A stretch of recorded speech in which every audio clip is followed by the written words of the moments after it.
Thank you, Jesus.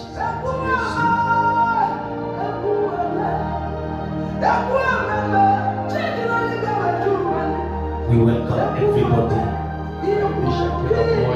into our online service. Katika ibada yetu.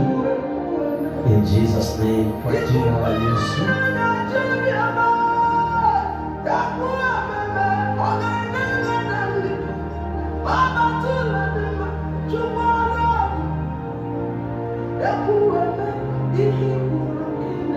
You Jesus. We don't have rights to the music that is playing in our background. Hatuna haki ya wimbo ambao unacheza chini kwa chini. We have no rights to the background music. Hatuna haki ama ruhusa ya huo wimbo ambao unaimba chini kwa chini. I want to welcome everybody in our services. Nataka nikaribishe kila mmoja katika ibada zetu. Today I want to share a message. Leo nataka nishiriki ujumbe entitled ambao kichwa chake At the Appointed Time. Katika wakati ambao umeteuliwa. At the appointed time. Wakati ambao umeteuliwa. I want you to know there is an appointed time. Nataka ujue kwamba kuna wakati ama muda ambao Mungu ameuteua. I want you to turn to your neighbor who is next to you. Nataka umgeukie jirani aliye karibu na wewe. And tell your neighbor, na ukaambie jirani, at the appointed time. Wakati teule. Hallelujah. Amen. Am I communicating to somebody? Ninaongea na mtu. Hallelujah. Amen. Can you wave?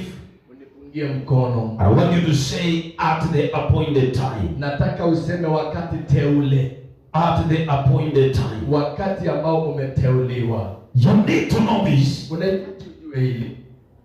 God Mungu is time and season oriented. ni Mungu wa wakati na majira. Hallelujah. Amen. God is time and season oriented. Mungu ni Mungu ambaye anafuata wakati na majira. God does things in the chronology of time. Mungu hufanya mambo katika mpangilio wa wakati. Everybody who is seated here, Kila mmoja ambaye ameketi hapa, and them that are following us online, na wale ambao wanatufuata katika mtandao, you need to understand. unahitaji ujue hili. Everybody under the sun Kila mmoja chini la jua has an appointed time. ako na wakati ambao ameteuliwa. There are people who are in their season, Kuna watu ambao tayari wako katika majira yao, and there are people who are in another season. na kuna wengine ambao wako katika majira mengine. The fact that you are in a better season Ijapokuwa uko katika hayo majira, does not mean that your neighbor cannot have a better season. haimaanishi kwamba jirani yako hawezi akapata majira yaliyo The mema. fact that you are crying Ijapokuwa unalia, and there are people who are laughing na kuna wengine ambao wanafurahia, does not mean that you shall stay longer in your season. haihakikishi kwamba utakaa sana katika hayo majira, Because seasons come and seasons go. sababu majira huja na majira hupita. And I want to share with you Na ninataka nishiriki na wewe the will of God mapenzi ya Mungu and what God has for you na yale Mungu aliyo nayo kwako at the appointed time. katika wakati ambao umeteuliwa. If you are in the spirit, Kama uko katika roho, you will be able to discern a season.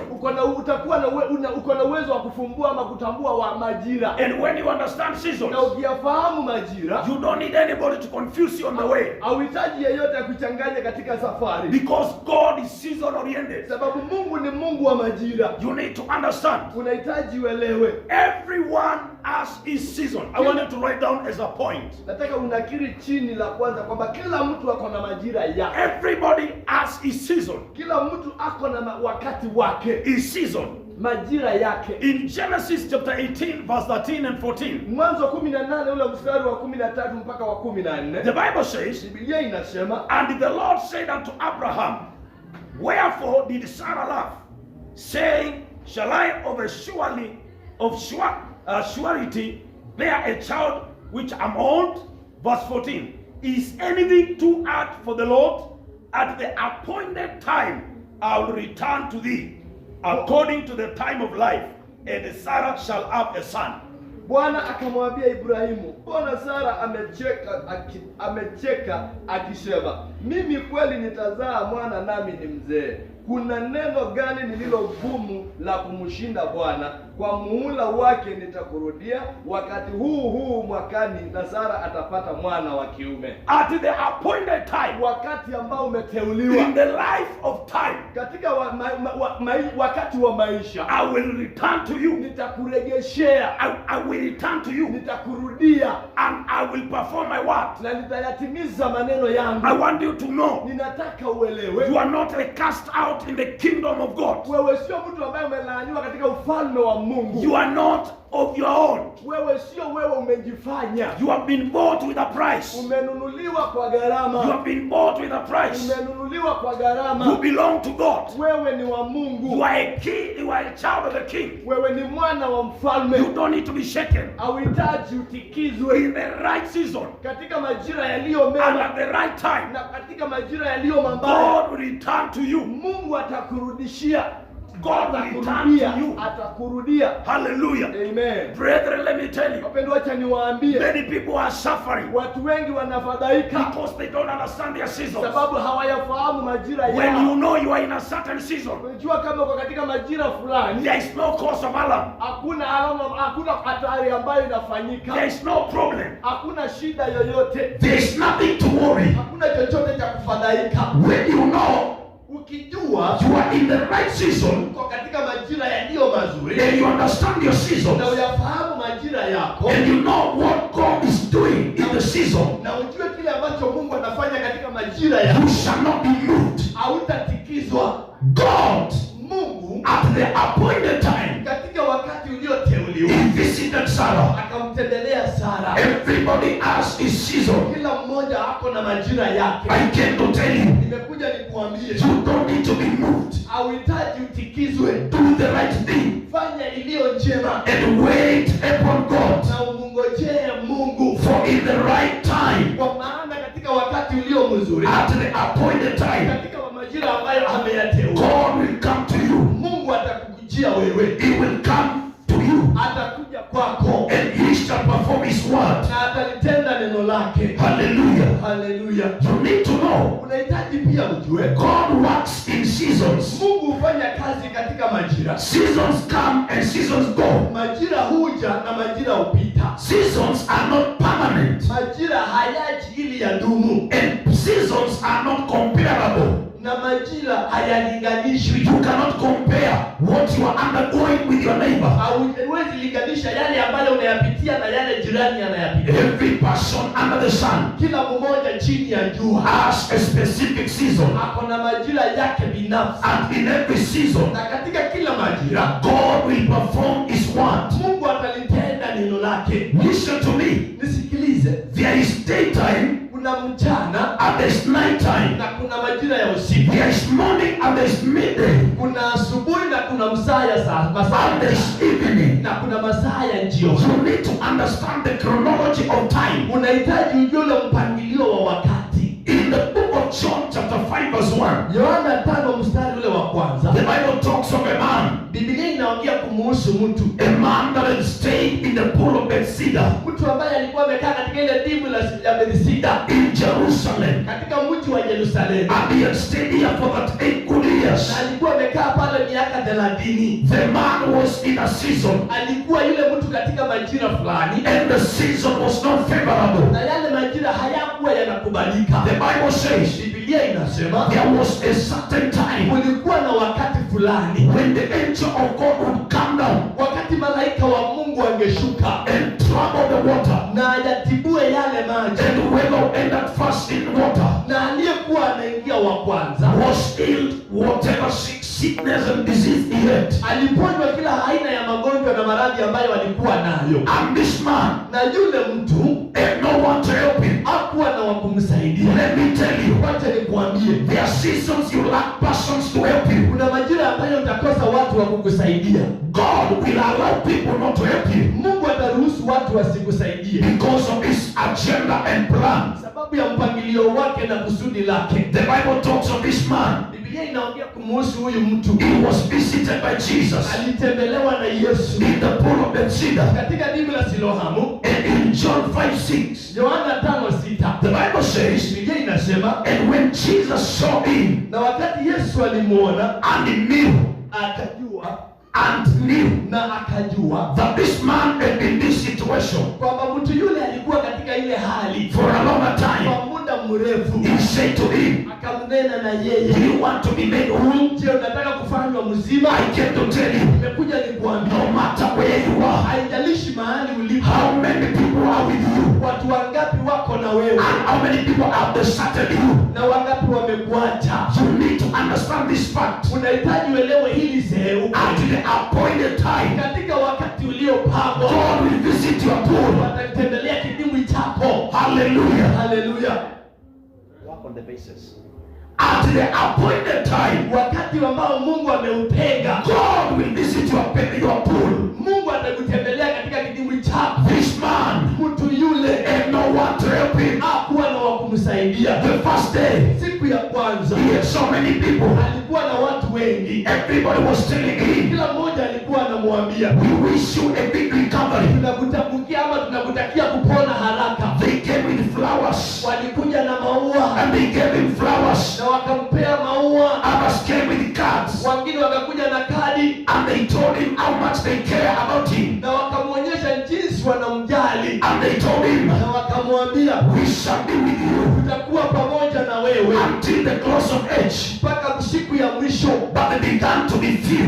Lakini wakaanza kudidimia, wakaanza kuwa wachache, They began to be few wakaanza kupungua until a time came mpaka wakati ukafika when this man had only one person. wakati huyo mtu alisalia na mtu mmoja tu. At the time Jesus was visiting, Na wakati Yesu alikuwa anamtembelea, there was totally no one. hakukupatikana yeyote. There are seasons God will not appear Kuna majira ambayo Mungu hatatokezea until you are alone. mpaka ubaki peke yako. I want you to turn to that neighbor of yours Nataka ungeukie huyo jirani yako and tell your neighbor, na umwambie huyo jirani, there are seasons kunazo nyakati that God will not appear ambayo Mungu hatatokelezea until you are alone. mpaka ubaki peke yako. Those who are online, continue sharing. Walio katika mtandao tuendelee na kushiriki. God will allow some situations Mungu ataruhusu hali zingine to let you be alone. sikufanye usalie peke yako. Can I shock you? Nikushangaze. When Jacob fled away from Esau his brother, Wakati Yakobo alitorokea mbali na ndugu yake Esau, a time for reconciliation came. wakati wa maridhiano ukafika. Reconciliation. Kurudiana ama maridhiano. When they came to reconcile, Wakati walikuja ili waweze kurudiana, Jacob crossed over. Yakobo akavuka. He crossed, he made his wives and the children and the flock to cross over the brook of Jabbok. Akafanya mali yake yote, watoto, ng'ombe na wana wote waruke ile mto wa The family crossed over. Familia yote iliruka. Everything was on the other side. Kila kitu kilipatikana ng'ambo lile nyingine. And Jacob was left alone Na Yakobo akasalia peke yake because it was his season. sababu ilikuwa ni majira yake. And when he was left alone, Na aliposalia peke yake, an angel appeared. malaika akatokezea And they began to struggle. They began to wrestle each other. na wakaanza kupigana, And they were wrestling and wrestling na walikuwa wanapimana nguvu, until the angel said, mpaka malaika akasema, you are not a normal man. wewe sio mtu wa kawaida, You are too strong. uko na nguvu sana. What is your name? Jina lako ni And gani? then he turned to the angel Na akamgeukia malaika and he said, my name is Jacob. na akasema, jina lako ni Yakobo. And then the angel told him, Na malaika akamwambia, from today kutoka leo you shall no longer be called Jacob. hautawahi itwa tena Yakobo. Israel will be your name, Israeli itakuwa jina lingine lako, because you are strong with men and you have won. sababu umepigana na watu na umeshinda. Let me tell you, Wacha nikwambie, it is until you are alone. ni mpaka ubaki peke yako. God will visit you at your season. Mungu atakutembelea katika wakati wako, Even when you are left alone, hata wakati umesalia peke yako. I came to encourage you Nimekuja nikutie nguvu in your season. katika majira yako. Have this expectation Kuwa na hili tarajio matarajio that I'm coming out of this situation. kwamba ninatoka katika hili hali. Seasons are not permanent. Majira hayaji ya dumu, They are temporary. yanapita. They come and they go. Yanakuja na yanapita. Be encouraged in the Lord. Ukapate nguvu katika Bwana. May the Lord visit you Na Bwana akakutembelee in your season. katika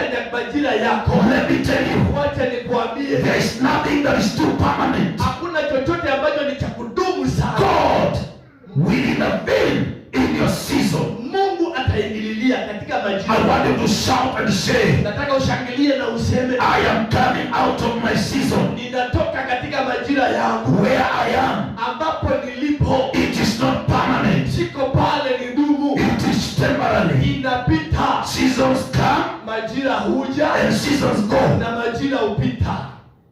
No big amen. Hakuna ameni kubwa. Am I blessing somebody? Je, ninabariki mtu? Number 2, Cha pili, you need to understand this. unahitaji uelewe hili. Seasons demands patience in waiting. Majira utaka uvumilivu katika kungojea. If you cannot wait in patience, Kama huwezi ukangojea katika subira, you cannot see hawezi ukaona the fruits of the season. matunda ya majira. Let me tell you, Wacha nikuambie, there's time and season for sowing, kuna wakati na majira ya kupanda and there's a season of harvest. na kuna majira ya mavuno. Hallelujah. Haleluya. Let me tell you, Wacha nikuambie, God loves you Mungu anakupenda. no matter the season you are in. Haijalishi yale majira uliyoko. If you don't understand and interpret seasons, Kama hautajua na utafsiri majira, you will be defeated, you'll be deceived by the enemy utadanganywa na adui that there is a curse operating in you. kwamba kuna laana inafanya kazi ndani yako. I'm not saying that there are no curses, Sisemi kwamba ati hakuna laana, but not every season lakini sio kila majira that you undergo ambayo unayapitia is a show of a curse. ni ishara ya laana. No, no, no, no. Hapana, hapana. Even the righteous ones. Hata walio watakatifu, The Bible says that the many are troubles of the righteous one. Biblia inasema kwamba mingi ni changamoto za walio watakatifu, shida, mateso ya watakatifu Ni mengi sana. ni mengi sana, But the Lord delivers him from them all. lakini Bwana Mungu akomboa na yote yale. I said you read number 2, seasons demand patience in waiting. Nasema uandike ya pili kwamba majira utaka uvumilivu katika kungojea. The Bible says Biblia inasema in the book of Psalm, kitabu kile cha Zaburi chapter number 40 and verse 1. kifungu cha 14 na ule mstari wa kwanza. Chapter 40 verse 1. Kifungu cha 40 mstari wa kwanza. I waited patiently. Nilimngoja Bwana kwa subira. I want you to underline the word patiently. Nataka upige mstari ule ambao unasema saburi. I waited patiently for the Lord, Nilimngoja Bwana kwa saburi, and he inclined unto me and heard my cry. akaniinamia akakisikia kilio changu. He brought me up also out of horrible pit, out of mire clay, and set my feet upon a rock, and has established my coins. Akanipandisha toka shimo la uharibifu, toka udogo wa utelezi, akanisimamisha miguu yangu mwambani. He has put a new song in my mouth, even praise unto our God. Many shall see it and fear, and shall trust in the name of the Lord. Akatia wimbo mpya kinywani mwangu, ndio sifa zake Mungu wetu. Wengi wataona na kuongopa, nao watamtumainia Bwana. Let me tell you, Wacha nikwambie, you must understand that seasons lazima uelewe kwamba majira demands patience in waiting. yanataka uvumilivu katika subira. Hallelujah. Haleluya. When you're waiting upon the Lord, Wakati unamngojea huyu Bwana, you must have patience. lazima uwe na roho ya uvumilivu. There are things that God will not do automatically. Kuna mambo ambayo Mungu hatayafanya kwa haraka. There are things that God will do at His time. Kuna mambo ambayo Mungu atayafanya kwa wakati wake. I want you to tell your neighbor, Nataka ukamwambie jirani yako, don't be in a rush with God. usikuwe mwenye haraka na Mungu. God does not take shortcuts. Mungu hatumii njia za mkato. Hallelujah. Haleluya. Sometimes preachers have cheated us. Wakati wengine wahubiri wametudanganya. If God is not answering, Kama Mungu ajibu, there's a problem. kunayo shida. If God is not answering you, Kama Mungu akujibu wewe, you have committed a sin. umetenda dhambi But fulani. let me tell you, Lakini nikwambie, even the holy ones, hata walio watakatifu they wait on God wanamngojea Mungu patiently. kwa uvumilivu. In the Bible, Katika Biblia man, King David, mtu huyu mfalme Daudi he had so many things to give God glory for. alikuwa na mambo mengi ambayo angepea Mungu tukufu nayo, But he turned to God. lakini akamgeukia Mungu And he waited and waited and waited. na akangojea na akangojea na akangojea. He's not talking of his army. Aongei kuhusu jeshi lake, He doesn't speak of his gold and silver in the account. aziongelelei fedha na dhahabu mingi alizo nazo katika akaunti zake. He doesn't speak of his victories in war. Aongelelei ushindi wake katika vita. He speaks of waiting patiently. Anaongea kuhusu kungojea kwa uvumilivu. Waiting is not easy. Kungojea sio rahisi. Those who wait upon the Lord, Wanaongojea Bwana they will renew their strength. watapata nguvu mpya. They shall mount up with wings like an eagle. Watapaa juu na mabawa kama tai. They will soar higher. Watapaa juu. They will fly. Watapaa juu And they will not get tired. na watazimia. They will run. Watakimbia And they will not faint. na watachoka. I came to tell you, Nimekuja nikwambie, wait on the Lord. ngojee Bwana. God is faithful in his dealings. Mungu ni mwaminifu kwa matendo yake. If you take a shortcut, Ukitumia njia za mkato, you will be cut short. utakafupishwa pia. The devil knows Shetani anajua if we don't wait on God, kama hatumngojei Mungu, he will give us things that are not permanent. atatupea vitu ambavyo sio za kudumu. Let me tell you, Wacha nikwambie, there are two types of patience. kuna aina mbili za kuvumilia.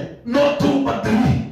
Aina tatu za uvumilivu. The patience of a farmer Kuvumilia kwa mkulima who sows a seed ambaye ulipanda mbegu in the dry season, katika majira ya ukavu and then he waits for rain na anangojea majira ya mvua in hope and expectation. katika matarajio yaliyo makubwa. When they are plowing Wakati anaanza kuchipuka and they are sowing their seed, na wanapanda mbegu zao, it is very sunny and dry. ni wakati umekauka sana mwenye jua, But a farmer has an expectation. lakini huyo mkulima ako na matumaini, He has a big heart. ako na moyo uliopanuka. I have hope in God. Niko na matumaini ndani ya Mungu. My season is not allowing, Majira haya hayanikubalishi, but I know lakini ninafahamu they are not permanent, but they are temporary. hayadumu, ila yanapita. I came to tell you, Nimekuja nikuambie, be like a farmer. kuwa kama mpanzi, Do not be enticed.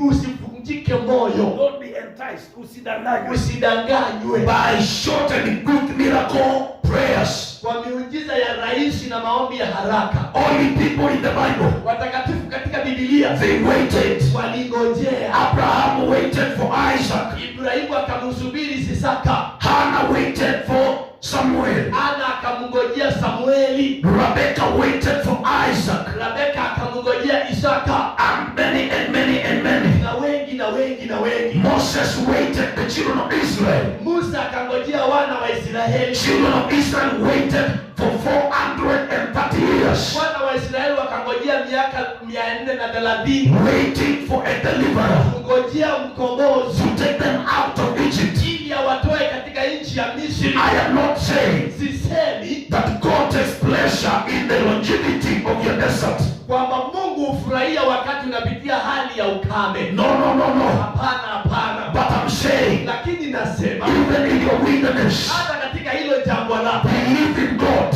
kamwamini Mungu and have patience. na ukawe na uvumilivu. Hallelujah. Haleluya. The other patience, Ile aina ya pili ya uvumilivu it is the patience of a fisherman. ni uvumilivu wa mvuvi. They go to the sea. Wanaenda kule baharini, They throw their nets. wanatupa nyavu zao, They wait for a catch. wanangojea nyavu zishike, But there's nothing. lakini hakuna chochote. They throw again. Wanatupa tena, They try again. wanajaribu tena Until they have a catch. mpaka nyavu zinaze kitu. I decree, Ninatangaza patience is a fruit of the Spirit of God. uvumilivu ni tunda la Roho Mtakatifu wa Mungu. They are gifts of the Spirit. Kuna vipawa za Roho Mtakatifu And they are fruits of the Spirit. na kuna tunda la Roho Mtakatifu, And the fruit of the Spirit, na tunda la Roho ni called patience, ambayo inaitwa uvumilivu. must work and operate in your life. Lazima ifanye kazi katika maisha yako. I know one day Ninajua siku moja we shall be a mega church. tutakuwa na kanisa kubwa, But there is a process process of waiting. Lakini kunayo safari ya kungojea. One day you shall become a millionaire. Siku moja utakuwa songo. But there is a process of a millionaire making. Lakini kuna ile njia ya kufanyika ukuwe songo. One day you shall be called a father. Siku moja utaitwa baba. But there is a process of a father making. Lakini kuna hiyo njia ya kufanyika ukuwe baba. One day you shall be called a mother. Kuna siku ambayo utaitwa mama. But there is a process. Lakini kunayo mbinu. Young man, Kijana you mdogo cannot arise today hawezi ukachipuka and you leo are called a mother and a father. na unaitwa mama na baba. There is a process. Kunayo njia. I can encourage you. Kuja nikutie nguvu. Work with God Fanya kazi na Mungu and wait in patience. na ungojee kwa uvumilivu. It shall come to pass. Itakuja kutimia. Hallelujah. Hallelujah. Listen to this. Sikiliza hii. There's another patience Kuna aina ya tatu ya uvumilivu of a pregnant mother ya mama ambaye ako na ujauzito, who waits for the last day. ambaye anangojea mpaka siku ya mwisho. It is not easy. Sio rahisi. There are battles in between, Kunazo changamoto hapa katikati, but there is hope at the end of the tunnel. lakini kuna matumaini baada ya mwisho wa hiyo safari. I want to tell you, Nataka nikuambie in Luke chapter 21 verse 19, Luka 21 mstari ule wa 19. by your steadfastness and patience, endurance, you shall win the true life of your soul. Luke 21:19. By your steadfastness and patient endurance, you shall win the true life of your souls. Amen. Nanyi kwa subira yenu mtaziponya nafsi zenu. Nanyi kwa subira yenu mtaziponya nafsi zenu. nafsi zenu. You must have patient endurance. Lazima uwe na roho ya subira. You shall win the true life of your souls. Utashinda maisha yaliyo mema ya nafsi zenu. Romans 12:12.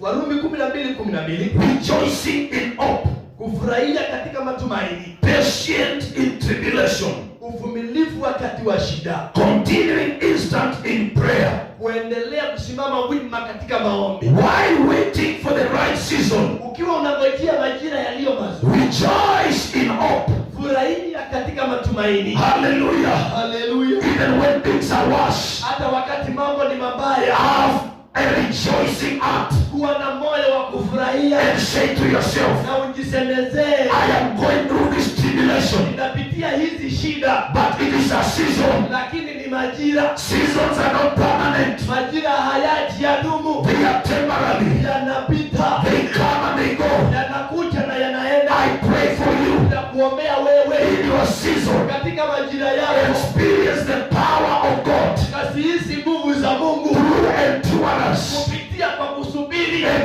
rejoicing in hope. na kufurahia katika matumaini. Let me tell you, the false prophets and false teachers, Walimu na manabii wa uongo, this is where they are coming to capture the minds of believers. hapa ndipo wanakuja kunasa akili za wapendwa, No. waumini. Hallelujah. Amen.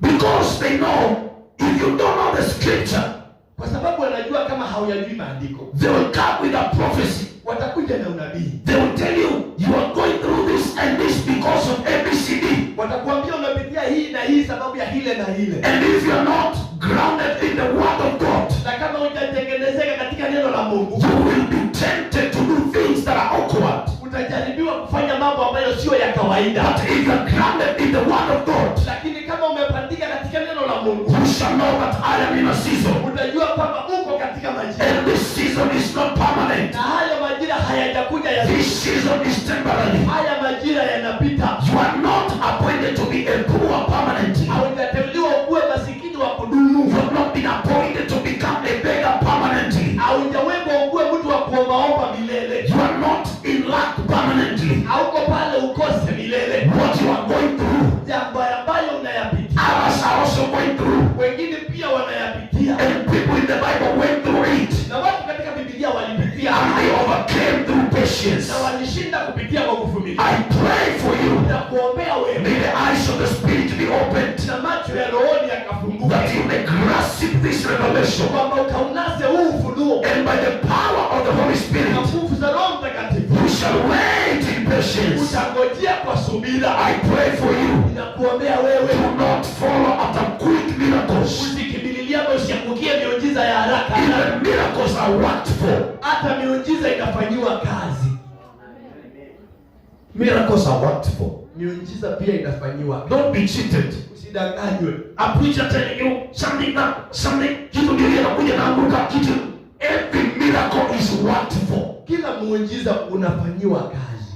The woman that had an issue of blood for 12 good years. Yule mama ambaye alikuwa na shida ya damu kwa miaka 12. The fact that Jesus was God. Japokuwa kwamba Yesu alikuwa Mungu. Jesus never said, "Come here, I will lay my hands on you."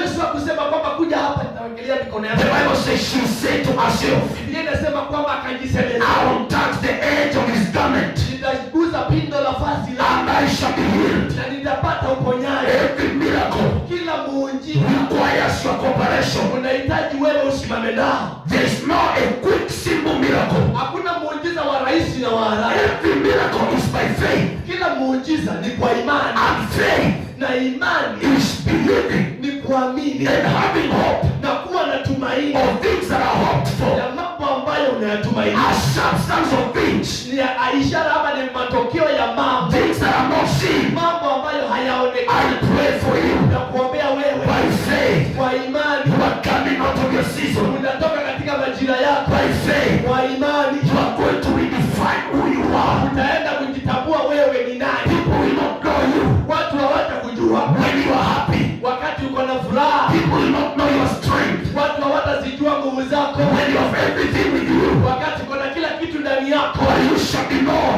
lakini utatambulika at the time of crisis. wakati wa shida And at the time of crisis, na wakati wa dhihaka. it is when God appears. Huo ndio wakati Mungu hutokea. God told Abraham, Mungu akamwambia Ibrahimu, "Go and tell Sarah, enda na ukamwambie sana, why did you laugh kwa nini ulicheka when I said you shall have a baby? wakati nilisema utapakata? I will return to you Nitakurudishia in the time of life. katika majira ya wakati, I will appear to you, nitatokezea kwako and you shall bear a son, na utapata mwana, who shall call him Isaac." utamuita Isaka. I pray for you. Kuombea wewe It is your season. majira yako. Yes, you waited from January. Uligojea Januari, Oh, February, you never saw God. mwezi wa pili haukumuona Mungu, We came to August. kaingia mwezi wa 8, Then we ended September. kaingia mwezi wa 9, Now we are in October. kwa mwezi wa 10 Nothing seems to be happening. hakuna chochote kinaonekana. I pray for you Ninakuombea wewe by revelation of this kwa word. ufunuo wa hii May you come out of that season na ukatoke katika in the name of Jesus. katika jina la I Yesu. want you to say, Nataka ukasema I am coming out ninatoka of this season. katika haya majira. I tell you, there's a better place for you. Nakwambia kuna mahali pazuri kwako. Where you are, Mahali ulipo it is not your permanent abode. sio mahali pako pa kudumu milele. Hallelujah. Haleluya. It is a temporal process. Ni safari ambayo And you inapita are coming out. na unatoka. Hallelujah. Haleluya. Tell your neighbor, Ambia jirani I yako, prophesy to you ninakutabiria wewe by faith kwa imani and by the word of God, na kwa neno la Mungu which is the bread of life. ambayo ni pumzi ya uhai. You are coming out of your season. Unatoka katika majira yako. Number 3, Cha tatu, wait in prayer. ngojea kwa maombi. Wait in prayer. Kungojea kwa maombi. Wait in prayer. Ngojea kwa maombi. Don't wait in complaint Usingojee kwa kulalamikia and murmuring. na kunong'eneza, kunung'unika. Hallelujah. Amen. Don't also wait Usingojee pia in comparing and contrasting. kwa kujilinganisha na kujifananisha. You are not like so and so. Wewe sio fulani ama fulani. You are originally made by God. Wewe ni halisi ambaye umeumbwa na Mungu. God has an agenda with you. Mungu ako na mpango na wewe. Yes, there are billions of people under the sun, Ndio kuna mabilioni ya watu chini ya jua, but everybody lakini kila mmoja is in a specific mission of God. hapo katika kazi fulani ya Mungu ama miradi fulani ya You Mungu. are not here by chance or by accident or by coincidence. Hauko hapa kwa ajali ama kwa kibahati mbaya. Hallelujah. Haleluya. Haleluya. You are in the plan of God. Tuko katika mpango wa Mungu. Wait in prayer. Ngojea katika maombi. Divine seasons, Tambua majira.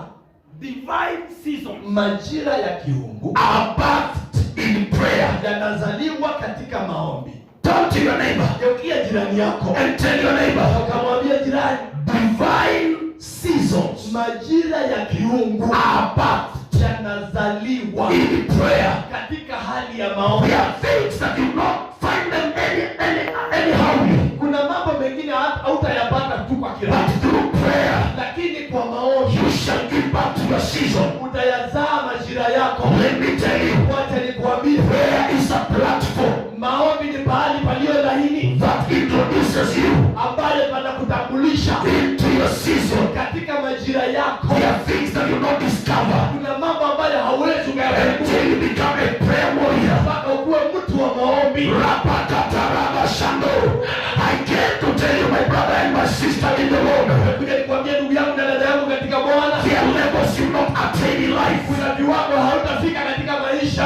Yes, there are mountains you will not scale Ndio, kuna milima ambayo hautaipea until you understand the power of prayer. mpaka ukaelewe nguvu za maombi. Every woman in the Bible Kila mama katika Biblia who broke history, ambaye alivunja historia they were prayer warriors. walikuwa ni washindi katika maombi. All men Hao wazee wote that are counted in the Bible, ambao wanahesabika katika Biblia they were prayer warriors. walikuwa ni washindi katika maombi. A time has come for you Wakati umefika kwa ajili to yako arise ili ukainuke as a person kama mtu and begin a prayer life. na uanze maisha ya maombi. Let me tell you, Wacha nikwambie, the Bible says Biblia inasema in Matthew 7:7, Mathayo 7:7, pray omba and you shall receive. na utapata. Not be prayed for. Si kuombewa. I came to tell you, Nimekuja nikwambie, we are now migrating sasa tunaamba from a prayer of a man of God kutoka kwa maombi ya mtu wa Mungu into a prayer of a believer.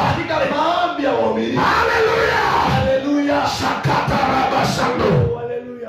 Is anyone among you Kama kuna mmoja katikati yenu who is suffering? ambaye anaumika ama ni mgonjwa, Let him suffering, ambaye anateseka, let him praise God. wacha na akamsifu Bwana. Hallelujah. Haleluya. Is anyone among you sick? Je, kuna mmoja katikati yenu mgonjwa? Let him call the elders of the church Akawaita wazee wa kanisa and let them pray for him. na wakamwekelea mikono, Let them pray for him wakamuombee and lay their hands on him na wakawekelea mikono yao juu and yake anoint him with oil. na wakampake mafuta. And the prayer Na maombi of the righteous, ya walio watakatifu, the prayer of the believer, maombi ya waumini will raise him that is sick.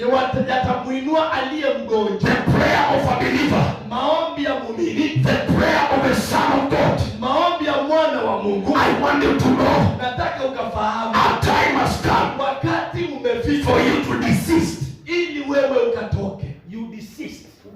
ukaache ukatoke, From dependency on prayer of the pastor ukatoke ama ukaache kutegemea maombi ya mchungaji, into a prayer that you can pray for yourself. ukaingia katika hali ya maombi ambayo unaweza God is raising intercessors. Mungu anainua waombezi. God wants everybody to become an intercessor. Mungu anataka kila mmoja akawe mwombezi. God wants everybody to become a deliverer. Mungu anataka kila mmoja akawe mkombozi. God wants everybody to be able to cast out demons. Mungu anataka kila mmoja akawe na uwezo wa kutoa mapepo. God wants believers to be able to heal the sick. Mungu anataka waumini wakawe na uwezo wa kuponya. God wants believers to be authoritative. Mungu anataka waumini wakawe na mamlaka ya kuamurisha. Power Nguvu and authority na mamlaka is not a preserve.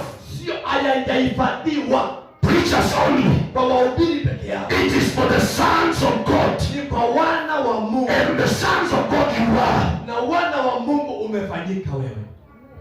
Prayer Maombi will birth seasons. yatayazaa majira. There are things that will take years and years Kuna mambo ambayo yatachukua miaka na miaka until you turn to God in prayer. mpaka ugeukie Mungu tena kwa maombi. There are things that will not change Kuna mambo ambayo hayatabadilika because you are becoming good. sababu wewe unafanyika kuwa mzuri.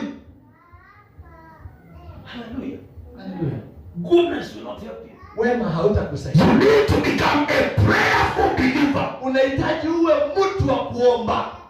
Praying from 1 hour Kuomba kutoka kwa lisali moja to 2 hours kwa masaa mawili to 3 hours. masaa matatu. Hallelujah. Haleluya. The list that Jesus gave, Ile kiwango kidogo ambayo Mungu alitoa, Jesus gave, Yesu alipeana ama alitoa, was only 1 hour. ilikuwa ni lisali moja. So if you have never prayed above 1 hour, Kwa hivyo kama hujawahi omba zaidi ya lisali moja, you are yet not a prayer warrior. bado wewe sio shujaa wa maombi. Jesus told them, Yesu akawaambia, you are still sleeping and still slumbering. bado mnalala tu. Mnalala na kusinzia. Mnalala na mnasinzia. Can't you watch with me 1 hour? Hamwezi mkasimama na mimi lisali moja? The list that God wants you to pray, Kiwango ile ya chini ambayo Mungu anataka wewe uombe it is 1 hour. ni lisali moja. One man of God Mtu mmoja wa Mungu by the name Babalola, kwa jina Baba Lola, he was an apostle in Nigeria. alikuwa mtume kule Nigeria. They went in a Sunday service Wakaenda katika ibada ya Jumapili and they began prayers. na wakaanza maombi, And then he told people, na akaambia watu, lift up your hands, ukainue mikono yenu let us pray. na tukaombe. Men began to sing in prayer. Wakaanza kuingia katika maombi, They prayed the whole day. wakaomba siku mzima. Towards 6, Masaa ya jioni saa 12 they went home. wakaenda nyumbani, The man was still praying. na mtumishi bado alikuwa anaomba. On Monday, Siku ya Jumatatu he was there. alikuwa pale Same anaomba, place praying. sehemu ile ile akiomba. Tuesday, Jumanne he was there. alikuwa pale pale. On Wednesday, Siku ya Jumatano he was there. alikuwa pale. Thursday, Thursday he was there. alikuwa pale. Friday, Friday the man was here. akasalia pale. Saturday, Na Saturday he was here. akasalia pale. On Sunday, Na Jumapili people came to service. watu wakaingia katika They ibada, found the man on the same place, wakapata yule mtumishi pale pale praying. akiomba. Oh, hallelujah. Oh, haleluya! What a revival.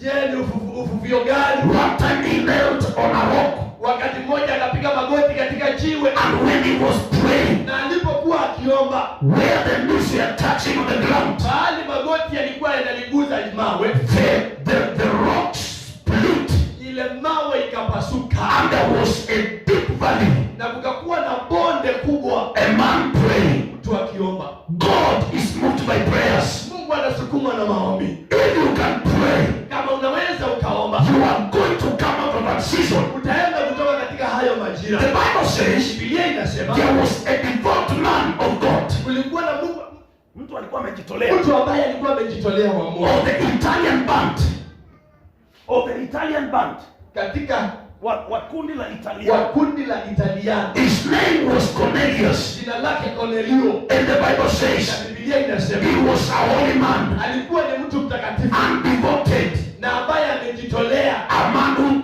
prayed always, mtu ambaye aliomba kila wakati and he gave alms. na akakuwa wa kusaidia. And Peter was sent to this Na house, Petero akatuma katika ile nyumba. and when he reached in the house of Cornelius, Alipoingia katika nyumba ya Cornelio, he asked them, akawauliza, did you receive the Holy Ghost? je, mmepokea Roho They Mtakatifu? said no. Wakasema la. He prayed for them. Akawaombea, They received the Holy Ghost. wakapokea Roho Mtakatifu. The reason why the man received the connection with Peter, Ile sababu ambayo yule mtu alipata unganisho na Petero, not because he was a leader of the Italian band, sio sababu alikuwa yeye ni kiongozi wa Italiano, but he was a prayerful man. lakini alikuwa ni shujaa wa maombi. If there is a man to pray, Kama kuna mtu wa kuomba, there is a God to answer. kuna Mungu wa kujibu. I came to tell you, Nimekuja nikuambie, there are things I have seen in my life kuna mambo ambayo nimeona katika maisha yangu changed by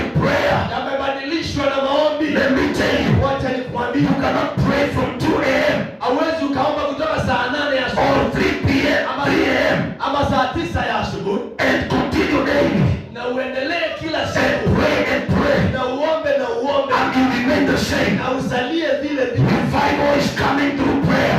Uvuvio waja kupitia kwa maombi. Deliverance is coming through prayer. Ukombozi waja kupitia kwa maombi. Restoration is coming through prayer. Urejesho waja kupitia kwa maombi. Listen to this. Sikiliza hii.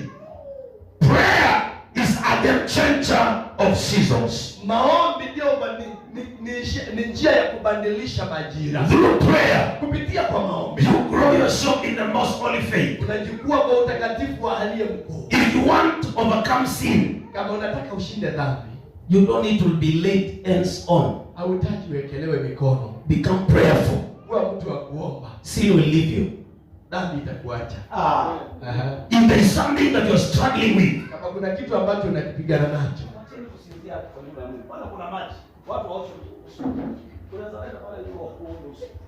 amen. Kuna free water. Let me tell you. wacha nikwambie, In this place, katika hapo sehemu if hii, you want to see God, kama unataka umuone Mungu, become prayerful. kuwa mshujaa wa mambo. There are things you're struggling with. Kuna mambo ambayo unang'ang'ana nayo, Become prayerful. kuwa mtu wa kuomba, And things will begin leaving you. na mambo yataanza kukuacha. There are enemies surrounding you. Kuna maadui ambao wanakuzunguka. You are fought left and right. Umepigana kushoto kulia. Be of few words Kuwa wa maneno machache and become prayerful. na ukuwe shujaa wa maombi. You will be shocked. Utashangazwa. No witch Na mchawi can fight a prayerful believer. ambaye anaweza akapigana na muombezi muumini. Muumini muombezi. Hallelujah. Amen. Become prayerful. Kuwa mshujaa wa maombi.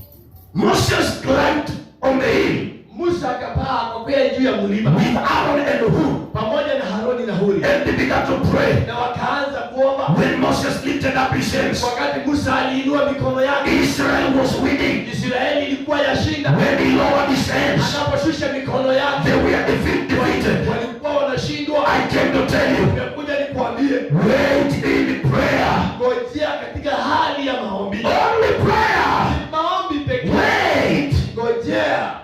Prayer is not easy. Maombi sio rahisi. Prayer is discipline. Maombi ni tabia, ni nidhamu.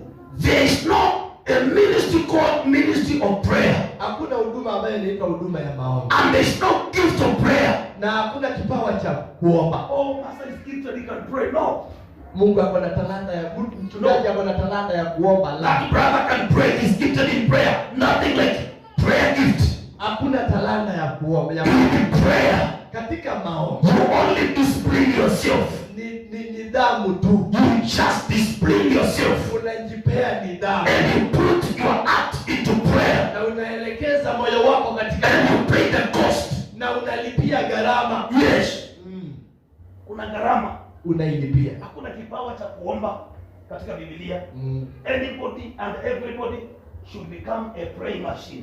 Kila mtu ama yeyote anafaa kuwe shujaa katika maombi. Na ni wewe ujiaminia na uanze.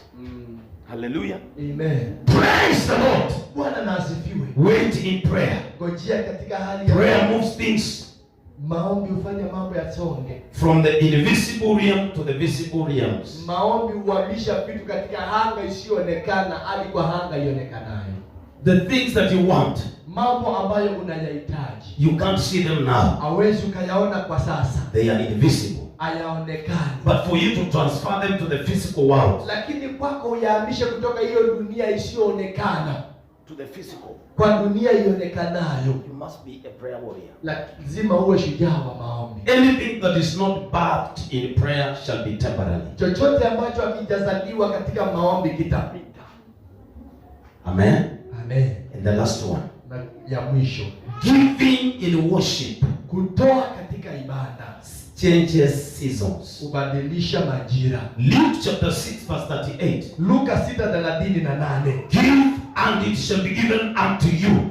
Toa na itapeanwa kwako. A good measure, Kipimo kilicho kizuri pressed down ambacho kimefinyiliwa and shaken together na ambacho kimetikizwa and pamoja running over, na kinafurika. shall men give into your bosom. Watu watatoa katika kifua chako. Let me tell you, Wacha nikwambie, the only thing that changes seasons of dryness of finances, ile jambo pekee ambayo badilisha majira ya ukavu wa kifedha, kwa kifedha it is giving in worship. ni kutoa katika ibada. Luke 6:38, Luka 6:38 it shows a principle. inaonyesha kanuni. What you give, Kile ambacho unakipeana it shall give you, it shall come back to you. kitakurudia. A good measure, Kipimo kilicho kizuri pressed down ambacho kimesindiliwa and running over, na kinatiririki na shaken together, kimekufunyiliwa pamoja, na kimesukwa-sukwa, kimesukasukwa, shall men give into your bosom. na watu watatoa katika kifua chako. What does it mean? Kinamaanisha nini? What I give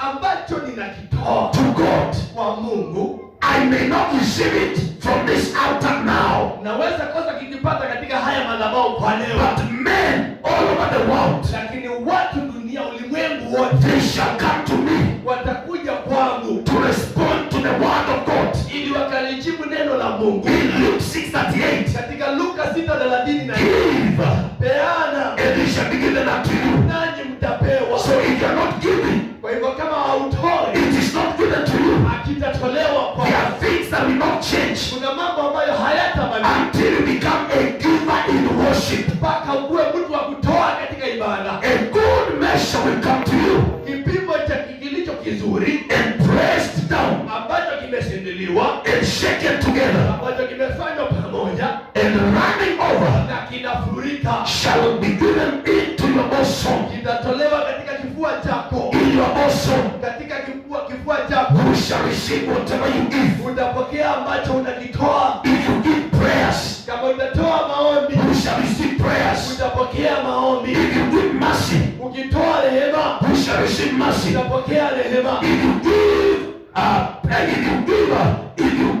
helps, Ukitoa misaada, you shall receive helps. utapokea If you misaada. are generous, Kama wewe ni mkarimu, generously you shall receive. ukarimu utakupokea. If you are stingy, Kama wewe kama wewe ni mgumu, the world will be stingy to you. dunia itakuwa gumu kwako. I came to tell you, Nimekuja nikuambie, you can change your season unaweza ukayabadilisha majira by yako way of giving in worship. kwa njia ya kutoa katika ibada. When you touch giving in Pentecostal churches, Wakati unaguza utoaji katika makanisa ya Kipentekoste, people arise watu huinuka, and they open their eyes wide wanafungua macho yote and they begin to protect their pockets. na wanaanza kufunga vifungo za shati. I came to tell you, Nimekuja nikuambie, arise in a generous spirit inuka katika roho ya ukarimu and become a giver in worship. na ukuwe mtoaji katika ibada. There are things that will change in the way of worship. Kuna mambo ambayo yatabadilika kwa njia ya ibada. When God saw Abraham Wakati Mungu alimuona Ibrahimu and he saw that he has faithfully honored his word na akaona kwa uaminifu kabisa amelitii neno lake, and that he was ready to sacrifice Isaac, na kwamba alikuwa tayari amtoe mwanake Isaka, he provided. akatoa, akapeana. Provision will come. Kupeana ama Provision from God will come. kupewa ama kutengewa kutoka kwa Mungu kutakuja. When God sees that you are ready to give your Isaac, Wakati Mungu ataona uko tayari kumtoa Isaka wako. your Isaac is your finances. Isaka wako ni fedha zako, It is your support ni usimamizi wako to the work of the ministry. kwa matendo ya huduma. Let me tell you, Wacha nikwambie, when missionaries came in Kenya, wakati wa mishoni walikuja Kenya, they first went to Cumberland. kwanza wakaingia katika nchi ya Ukambani. When they first landed to Cumberland, Walipoingia Ukambani, I want you to listen to this, nataka usikilize hii. because there are things that people ask how they happen. Kuna mambo ambayo watu wanauliza yanafanyika vipi. When the missionaries came, Wakati wa mishoni walikuja, the first place they went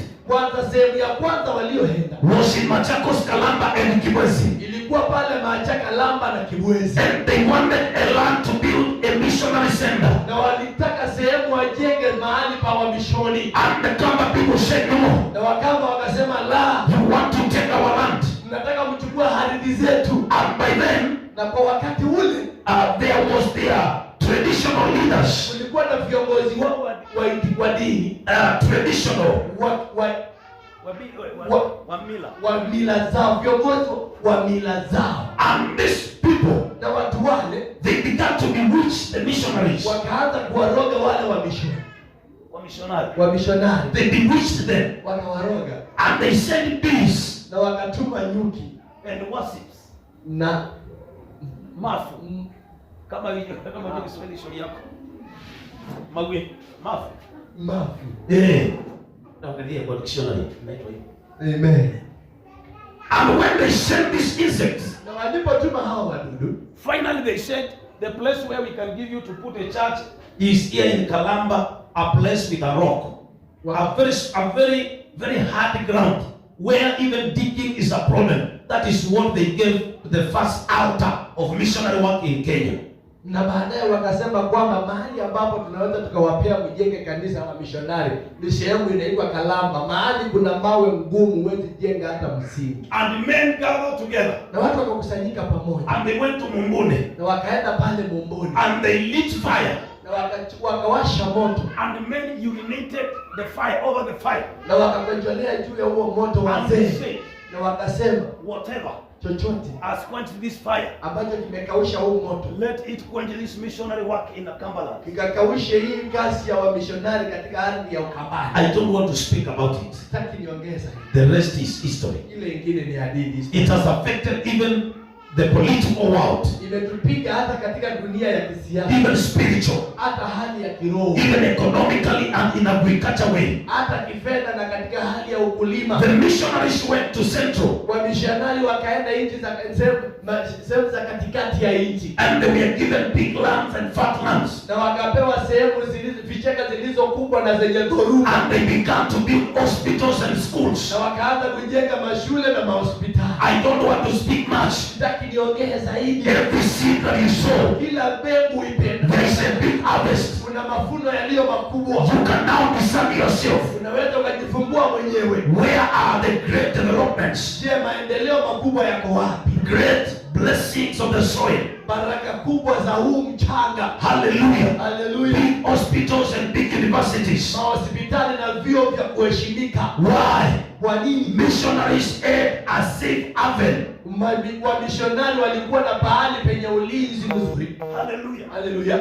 There are things that I can tell you and shock you. Kuna mambo ambayo naweza nikakuambia na nikakushangaza. When Idi Amin, wakati Idi Amin was killing Israelites, alikuwa anaua Waisraeli, something happened. Kitu kilifanyika. Can I tell you something? Kuambia kitu? Naona watu wameniangalia in a funny way.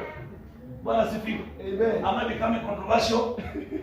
When Idi Amin was killing Israelites, wakati Idi Amin alikuwa anaua Waisraeli, the Israel nation, the government of Israel, taifa ama serikali ya Israeli, they called the president by then Kenyatta, wakamuita pigia simu rais ambaye kwa wakati alikuwa ni Kenyatta, and they asked Kenyatta whether they can have an access through Kenya to rescue the Israelites that were being killed in Uganda.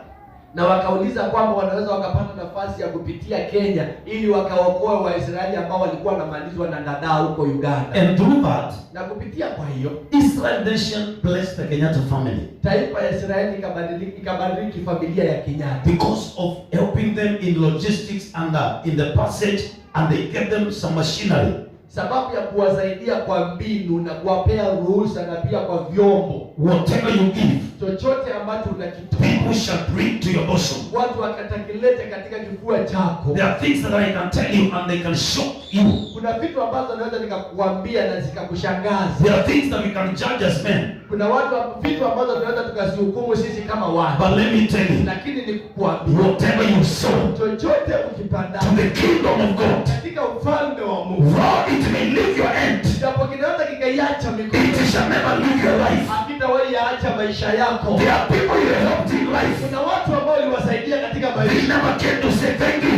Hawajawahi kuja kusema asante. And they are doing well in life. Na wanaishi vizuri katika maisha. Your children, watoto wao, and the children of your children, na watoto wa watoto will never suffer. Hawatawahi pata shida. Whether you are alive uwe uko or you have rested in glory, ama umekufa ama umepumzika katika utukufu. Why? Kwani everything that you do, chochote ukifanya, shall leave your hands, utaiacha mikono but yako, shall not leave your life. lakini hakitawahi acha maisha yako. Begin to love God. Anza kumpenda Mungu. Support the work of God. Simama na kazi ya Mungu. Help people. Saidia watu. Give to people. Toa kwa watu. Irrespective of what color, haijalishi aina ya rangi, what is their background, chanzo chao kinakaa hapo, your relationship with them, uhusiano wako na be a giver. kuwa mtu wa kupeana. Open doors for people, fungua milango kwa ajili and doors will open for you. na milango itakufungukia. Welcome people in your place, Karibisha watu katika maeneo yako, and people will welcome you, na watu watakukaribisha, even them that don't know you. hata wale ambao hawakujui. I pray for you, na kuombea wewe, whatever that you have done in life, chochote ambacho umekifanya katika maisha and it has been forgotten, na kimesahaulika, God of heaven Mungu wa mbinguni will open the records for you. atafungua rekodi kwa ajili yako.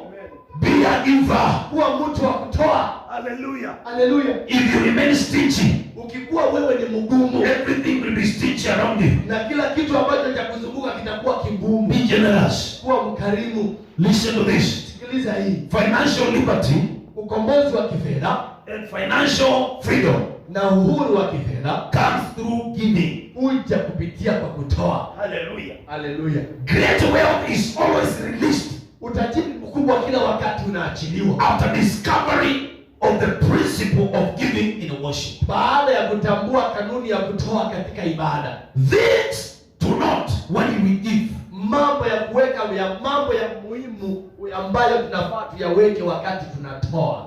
Don't forget these things. Sahau haya mambo matatu. Do not forget. Usiyasahau. Number one, Cha kwanza, and I'm just finalizing. na ninamalizia.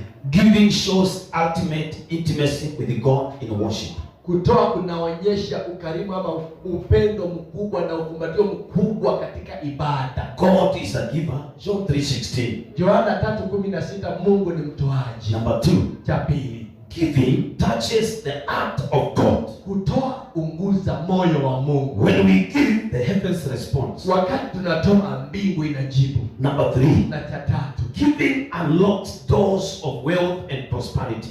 kutoa ufungua milango ya utajiri na ufanisi. Number five, Na cha tano, that is D. Giving stops struggles and the wilderness is ended. Kutoa usimamisha Kung'ang'ana. usimamisha kung'ang'ana And the wilderness is ended. na jangwa inamalizwa. Number 6. Na cha sita, Number 6. Hallelujah. 1, 2, 3, 4, 5. Cha tano, Giving exposes your heart to supernatural supply and provision. kutoa ufungua moyo wako kwa kupewa na msaada wa kiungu. Hallelujah. Amen. And lastly, Na ya mwisho, giving is the highest level kutoa ndio kiwango kikubwa of love, cha upendo, obedience, utii and true fellowship na ushirika ulio wa ukweli with God. na Mungu. You cannot give Hawezi ukatoa and lose. na ukose. You are coming out of your season. Unatoka katika majira yako. God loves you Mungu anakupenda and He will fight through na atakupigania ushindi to have you come out of that pit. ili akupate umetoka katika hilo shimo. I want to speak a word Nataka nitamke neno to somebody who's saying, man of God, kwa mtu ambaye anasema, mtumishi wa Mungu, I have been in this season nimekuwa katika hii majira long enough. kwa muda mrefu. You are not alone. Hauko peke yako. In the Bible, in the book of Deuteronomy chapter 6 verse 1, Kumbukumbu la Torati 6 mstari wa kwanza. God saying to the children of Israel, Deuteronomy I think chapter 1 verse 6, Kumbukumbu la Torati 1 mstari ule wa you 6. have been in this mountain Mumesalia katika long enough. muda mrefu. Now it is time Sasa ni wakati to break camps ili mkavunje mahema and move forward. na msonge mbele. Brother, you have been in that mountain Ndugu, umesalia katika huo mlima long enough. kwa muda wa kutosha. A time has come. Wakati umewadia. You need to break your camp Unahitaji uvunje hiyo hema and move forward. na usonge mbele. Hallelujah. Haleluya. Deuteronomy chapter 1, Kumbukumbu la Torati 1 chapter 1 verse 6, kifungu cha kwanza ule mstari wa 6, verse 6 and 7. mstari wa 6 na wa The 7. Lord your God spoke unto us in Horeb, Bwana Mungu wetu alituambia huko Herobu, saying, You akasema, have dwelt long enough in this mountain. ulivyokaa katika mlima huu vyatosha. Turn you and take your journey Geukeni mshike safari yenu, and go to the mountain of Amorites mwende nchi ya mlima wa Amori, and all the places near thereunto into the plain, na mahali pote palipo karibu na ya hapo, in the hills and in the valley and in the south and by the seaside, to the land of the Canaanites and to Lebanon and to the great river, the river Euphrates. katika hiyo Harabu nchi ya vilima na huko Shefeli na Gedebu na pwani nchi ya Wakanaani na Lebanoni mpaka mto huo mkubwa, mto wa Frati. Behold, I have set a land before you. Angalia, nimewawekea nchi mbele yenu. Go in and possess. Ingieni mkaimiliki. I want you to arise by faith Nataka uinuke kwa imani and enter into your possession. na uingie katika urithi wako. You cannot be in the same season for years. Hauwezi salia katika hayo majira kwa miaka. Because seasons are not permanent, yes, temporarily. Sababu majira hayaji yadumu ila yanapita. You are here, you are saying, man of God. Kwa hapa nasema mtumishi wa Mungu. As you wind up the prayer, unapomalizia kwa maombi, speak over my life. Tamka juu ya maisha yangu. I have a season that I'm going through. Niko na jira ambayo napitia. If your spirit can be here, kama roho yako inaweza kuwa hapa, your tomorrow can be better. Kesho yako inaweza kuwa nzuri. If you can believe in this message, kama unaweza ukaamini huu ujumbe, our testimony is on the way. Shuhuda uko njiani. The saying, sema, this message ujumbe huu has touched me. Umeniguza. I am in a season. Niko katika majira that I want to come out of. ambayo nataka nitoke ndani yake. Before you. Kabla yako. Before you. Kabla yako. Mbele yako. Before you. Mbele yako. There is a greater land. Kuna nchi iliyo kubwa to possess. Ya kurithi. You're saying, this is my prayer. Unasema hili ni ombi langu. Lift up your hand and pray with you. Inua mkono wako nitaomba nao. And if you can stand by faith. Na kama unaweza kusimama kwa imani. Come in. Kuja mbele. I don't care what you are going. Sijali yale ambayo unayapitia. God is a season changer. Mungu ni Mungu anayebadilisha majira. In Jesus' name.